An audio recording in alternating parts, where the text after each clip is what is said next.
Hey guys, my name is Ryan. And my name is Miska. And welcome to Overwatch Central. So in this video we'll be talking about Lucio a little bit. Essentially covering why he's not easy to play, but rather easy to pick up. There is a lot of depth to playing Lucio that is ignored by most. And the few times you've played against a team and really felt that the enemy Lucio in particular was quite annoying, then you've probably been up against somebody who has moved past the general ways of playing Lucio and got to the stage where they're improving and thinking outside of the box. There's a lot of things you could do when running a Brazilian DJ. It's just about revolving around your main goals and concepts while still making sure that you're not afraid to use the hero to its full potential.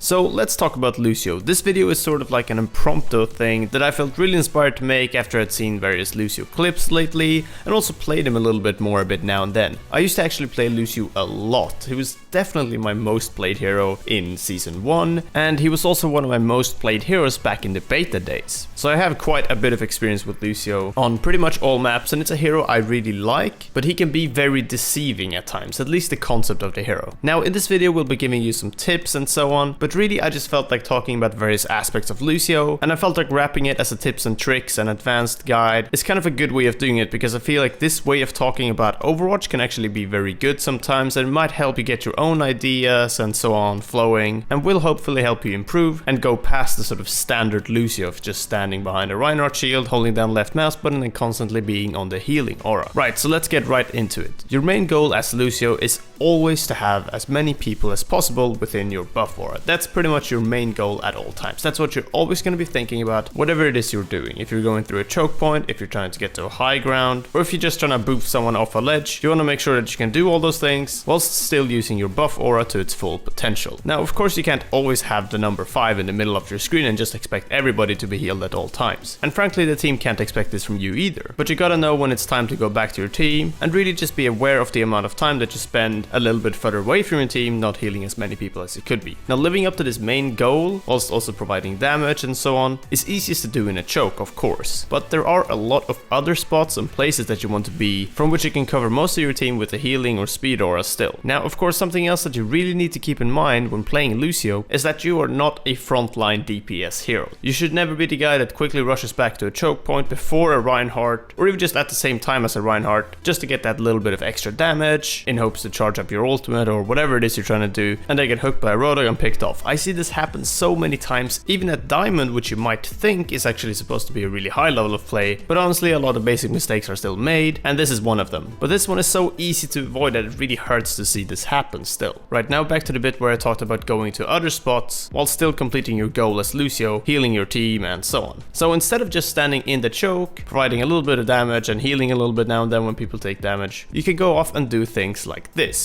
So here on screen are some clips running that might give you a better idea of alternative things to do that can often be more effective than just being in the choke. Lucio is a mobility hero after all, and you have to make use of that. And as you can see here, you can quickly make it to high grounds to give the enemy a tougher time from above, providing a little bit more damage from above, which will sort of give the same effect as a Pharah that will essentially just force the enemy to look up and have more to think about. You can also boop the enemy off a high ground if they are up there, and if they don't have mobility abilities, it'll take a while for them to either get back up there or they'll just ignore that and stay on the floor, giving you the advantage. And you can do all of this while still covering a good amount, if not all of your team in the buff aura. This is a fairly common misconception with Lucio, that you're always supposed to stay with your team and just speed boost in and out and heal whenever it's needed and just shoot from within the group. But really there's so much more you can do.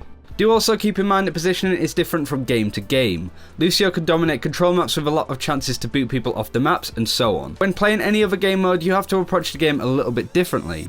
It's a bit easier to be independent on control as the map sections are smaller and the objective naturally pulls the team together a bit more than usual.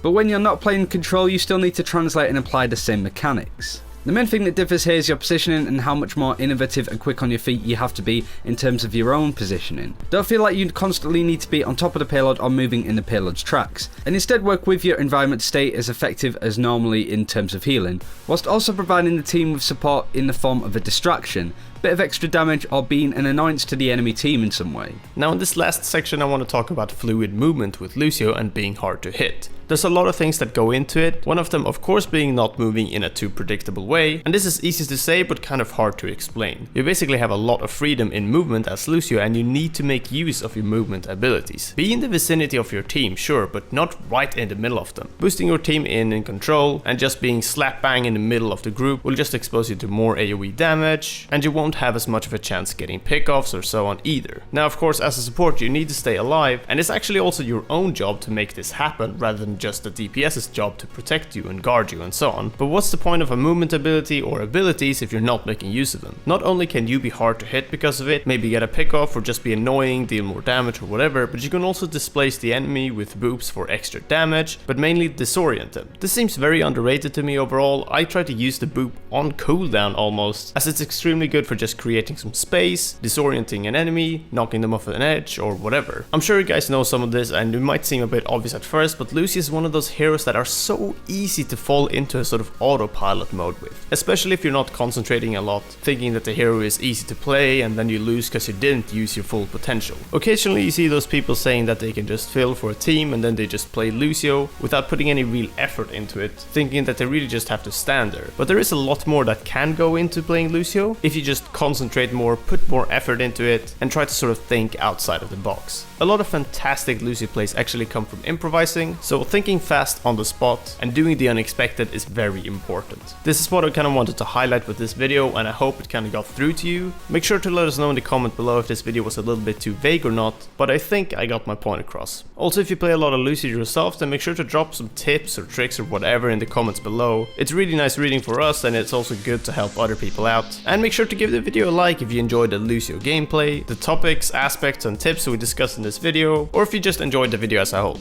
And that's it for this video. Thank you very much for watching. Do let us know your tips and tricks for playing Lucio if you have some that work for you. And until next time, take care and we'll see you then.